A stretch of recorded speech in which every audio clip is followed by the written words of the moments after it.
équipe de souhaiter à tous les kimbanguistes à travers le monde, mais aussi à toutes les personnes qui nous suivent depuis le début, nos meilleurs vœux.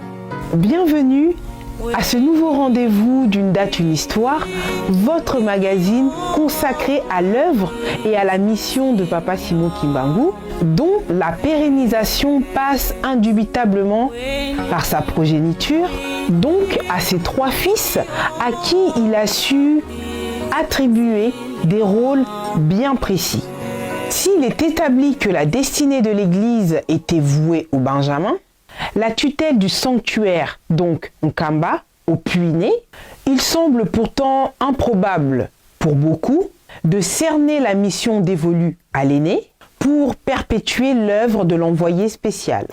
Pourtant, il est le seul des 3 fils de Papa Simon Kimbangu que l'on peut considérer comme témoin immédiat et privilégié de tous les actes de puissance qu'avait opéré leur père. Il a à peine 7 ans lorsqu'il sera arrêté avec sa mère et ses frères le jeudi 15 septembre 1921. Mais ce qui le singularise avec les autres garçons de son âge, c'est le fait qu'il soit traîné et jugé dans un tribunal militaire. Son seul forfait, c'est d'être le fils aîné de Simon Kimbangu.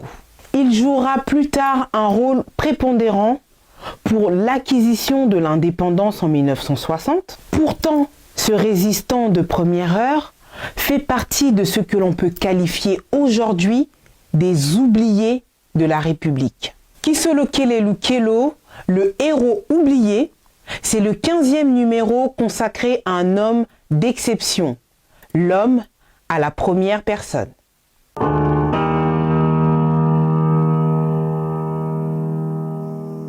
Papa Charles Kisolokele Lukelo est né le 12 février 1914 à Nkamba, dans la province du Congo central, district de Cataracte, territoire de Mbanza-Ngungu, secteur de Ntimansi, groupement Nzundu. Pratiquement 6 mois avant le début de la Première Guerre mondiale. Fils de Papa Simon Kimbangu et de maman Marie Mwilu Kiawanga, Papa Nkulutu, comme les kimbanguistes aimaient affectueusement l'appeler, a eu une grande progéniture et fut marié à maman Pauline Tsaloulou. Mais retournons d'abord en 1921. Papa Charles Kisolokele fut convoqué à la cour par le juge Derossi pour témoigner à charge contre son père pour les faits qui lui étaient reprochés. Pendant l'audience, l'interrogatoire s'est transformé en menace parce que l'enfant Kisolokele confirme la véracité des miracles opérés par son père. Malgré les flatteries du juge, il refuse de tordre la vérité et de trahir la noble cause pour laquelle ils sont traînés devant le conseil de guerre. À son jeune âge, le fils de Kimbangu avait conscience qu'il ne pouvait en aucun cas faire preuve de trahison et de déshonneur car mu par la passion de la vérité. Le jeune Kisolokele n'a pas froid aux yeux et ne se laisse pas intimider par cette constellation d'étoiles qui orne le torse du juge capitaine Derossi. Ses réponses finissent par irriter le juge qui ordonna au soldat qui se trouvait à côté de lui de le frapper. Le soldat refuse d'exécuter l'ordre du juge. Il sera arrêté pour refus d'obtempérer. Le pouvoir colonial va se résoudre à le déporter finalement à Boma avec sa grand-mère, Maman Kinzembo, le 14 octobre 1921. Pour l'empêcher de reconnaître le chemin, ils effectuent une partie du voyage dans la cale du bateau appelée Hirondelle, comme à l'époque de la traite négrière. Arrivé à Boma, sa grand-mère, pourtant saine de corps et d'esprit, fut internée dans un asile de fous où il lui fut administré tous les jours plusieurs piqûres contenant d'étranges contentions chimiques. Quant à l'enfant Kisolokele, il fut acheminé dans la colonie scolaire où, en dehors d'autres tortures qu'il subit, les prêtres le soumettent à un épuisant lavage de cerveau qui consiste à extirper de sa tête sa filiation avec Papa Simon Kimbangu, qui pourtant est son père biologique, ce qu'ils ne réussiront jamais.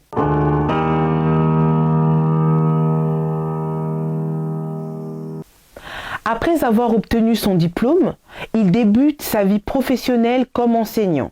Il devient par la suite agent dans l'administration publique jusqu'à atteindre, avant l'indépendance, le grade d'administrateur du territoire adjoint. Il est le premier Congolais à occuper ce grade. Malgré les souffrances endurées, Papa Charles Kisolokele n'a jamais jeté d'anathème contre ses oppresseurs.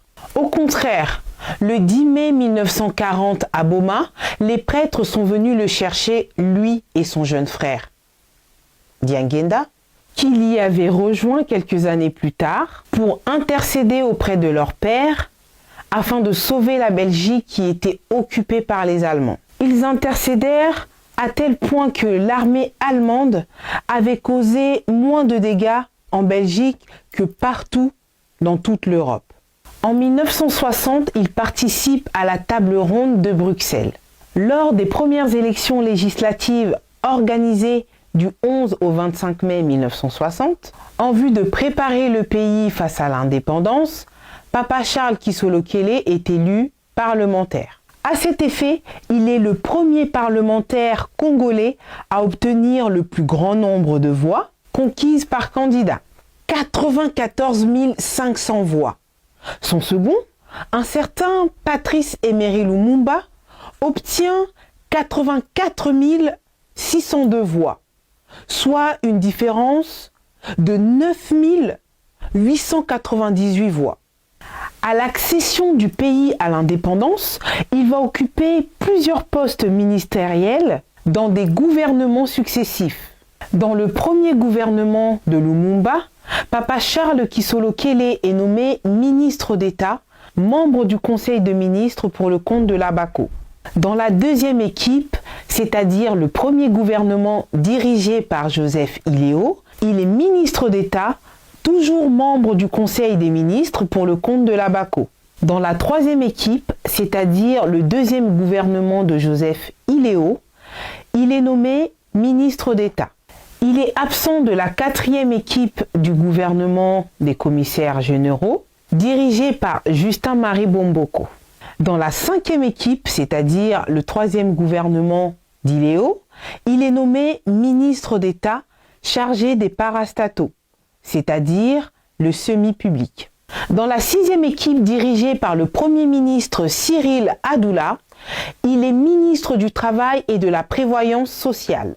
Il importe de préciser que c'est sous son impulsion que fut créé l'Institut national de sécurité sociale, l'INSS, aujourd'hui connu sous le nom de la Caisse nationale de sécurité sociale. Il faut aussi mettre dans son actif la création de l'Institut national de préparation professionnelle, l'INPP. Nationaliste de première heure, il participe avec quelques membres du gouvernement à une mission de pacification dans la province du Congo central à la suite des émeutes et des mutineries à Banzangongo. Sa présence sauve la vie à plusieurs expatriés belges qui étaient retenus comme otages par les mutins.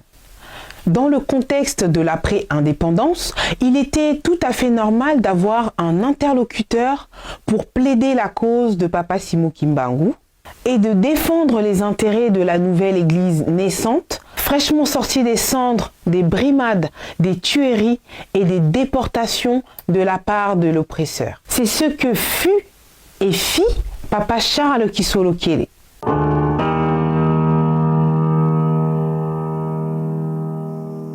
Depuis sa relégation en 1921 jusqu'à ce jour, ça fait exactement 102 ans.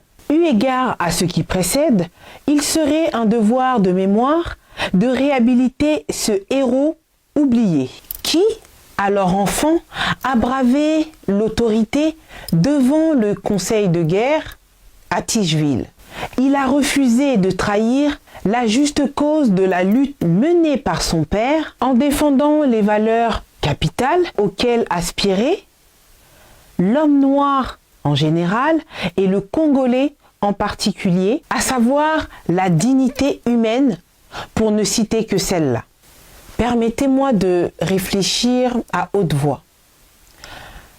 Si Papa Kisolokele Lukelo, enfant de 7 ans à l'époque des faits, avait succombé au dire alléchant du juge, qu'aurait-il alors laissé comme héritage en termes de patriotisme, nationalisme, altruisme? Heureusement pour nous, il n'a jamais trahi et reste un modèle d'abnégation. Papa Charles Kisolokele décède le 17 mars 1992 en Belgique et repose à ce jour en Kamba, Nouvelle-Jérusalem. S'il arrivait à la République de rendre un hommage à Papa Charles Kisolokele, la force de l'histoire insufflerait à la plus haute autorité de l'État de bien vouloir tirer des oubliettes ce héros méconnu en l'admettant, pourquoi pas, au grade de commandeur dans l'ordre de héros nationaux. Il sied de rappeler que son engagement dans la politique était pour servir les autres et non pas pour assouvir des besoins personnels. Son combat pour la vie sociale s'est caractérisé par la mise en place des projets de participation active visant à pousser ses contemporains à lutter sans cesse et à avoir foi à un lendemain glorieux. Il ne cessait de dire « Je suis descendu sur terre pour améliorer le social de l'homme noir ». Et son souhait le plus cher était que l'on se retrouve tous de l'autre côté. Aujourd'hui, au vu de l'œuvre matérielle qu'il a accomplie, nous ne pouvons que nous incliner devant ces héros méconnus. L'homme à la première personne. En attendant de nous retrouver probablement de l'autre côté, je vous donne rendez-vous à une nouvelle date pour une nouvelle histoire.